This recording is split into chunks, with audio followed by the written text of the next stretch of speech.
Steve Jobs. It is 1958. IBM passes up the chance to buy a young fledgling company that has invented a new technology called xerography.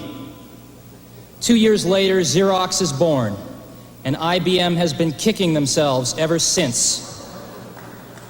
It is 10 years later, the late 60s. Digital Equipment, DEC, and others invent the mini-computer. IBM dismisses the mini-computer as too small to do serious computing, and therefore unimportant to their business. DEC grows to become a multi-hundred-million-dollar corporation before IBM finally enters the mini-computer market. It is now 10 years later, the late 70s. In 1977, Apple, a young, fledgling company on the West Coast, invents the Apple II, the first personal computer as we know it today. IBM dismisses the personal computer as too small to do serious computing and unimportant to their business. The early 80s, 81.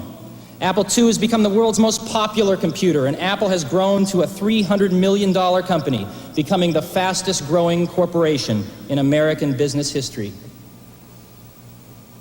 With over 50 competitors vying for a share, IBM enters the personal computer market in November 81 with the IBM PC.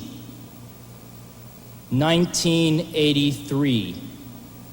Apple and IBM emerge as the industry's strongest competitors, each selling approximately $1 billion worth of personal computers in 1983.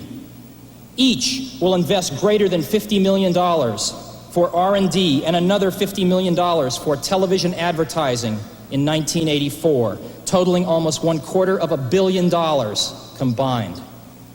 The shakeout is in full swing. The first major firm goes bankrupt, with others teetering on the brink. Total industry losses for 83 outshadow even the combined profits of Apple and IBM for personal computers.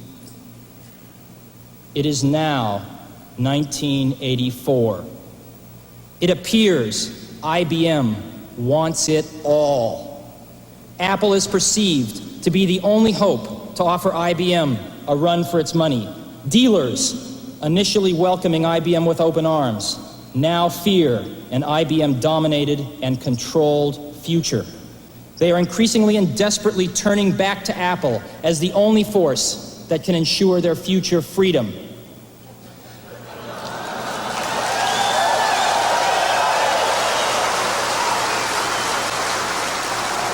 IBM wants it all and is aiming its guns on its last obstacle to industry control, Apple. Will Big Blue dominate the entire computer industry? The entire information age? Was George Orwell right about 1984? For today we celebrate the first glorious anniversary of the Information Purification Directives. We have created, for the first time in all history, a garden of pure ideology, where each worker may bloom, secure from the pests of vain contradictory thoughts. Our unification of thoughts is more powerful a weapon than any fleet or army on earth. We are one people, with one will, one resolve, one cause. Our enemies shall talk themselves to death, and we will bury them with their own confusion. We shall prevail. On January 24th, Apple Computer will introduce Macintosh. And you'll see why 1984 won't be like 1984.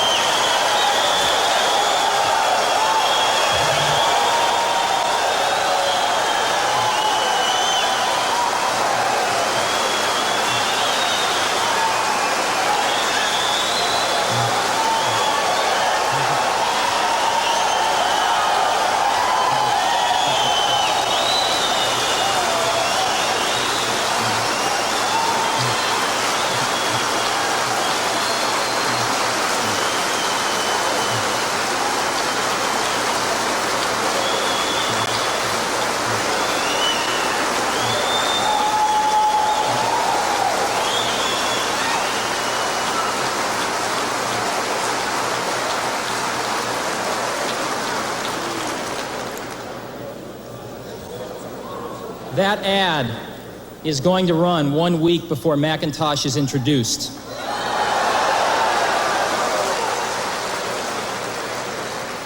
And our ad agency that put it together is here today. Shiat Day, Jay Shiat's here. The machine's done. The software's done. The factory's built. The stage is set. House lights are dimming. The curtain's going up. And we're on. Let's go do it again. Let's show them why 1984 won't be like 1984. Invited here today 3 industry experts to have a panel discussion on software.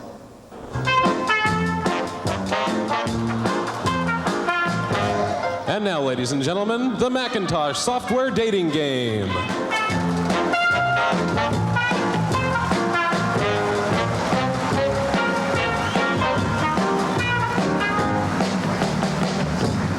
Welcome to the Macintosh software dating game. Software CEOs, could I please ask you to introduce yourselves? Hi, I'm Fred Gibbons, President of Software Publishing Corporation.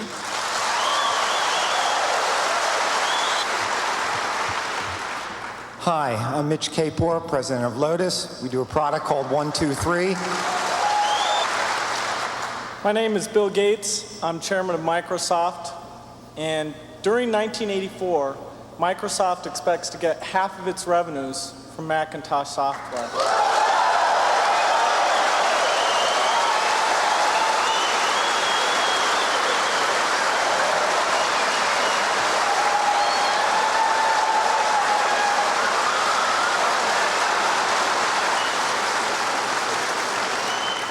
Software magnate number 3. When was your first date with Macintosh? We've been working with the Mac for almost 2 years now, and we put some of our really good people on it. Software CEO number 3. Will Macintosh be the 3rd industry standard? Well, to create a new standard, it takes something that's not just a little bit different. It takes something that's really new and really captures people's imagination. And the Macintosh, of all the machines I've ever seen, is the only one that meets that standard.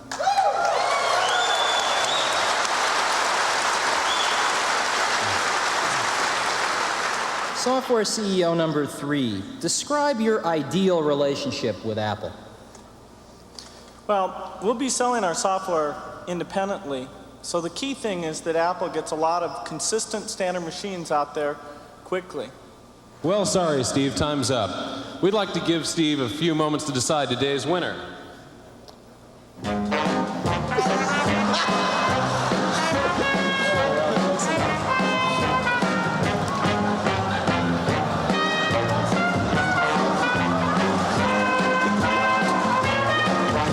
Okay, Steve, who's the winner? Apple's are red, IBM's blue. If Mac's going to be the 3rd milestone, I need all of you.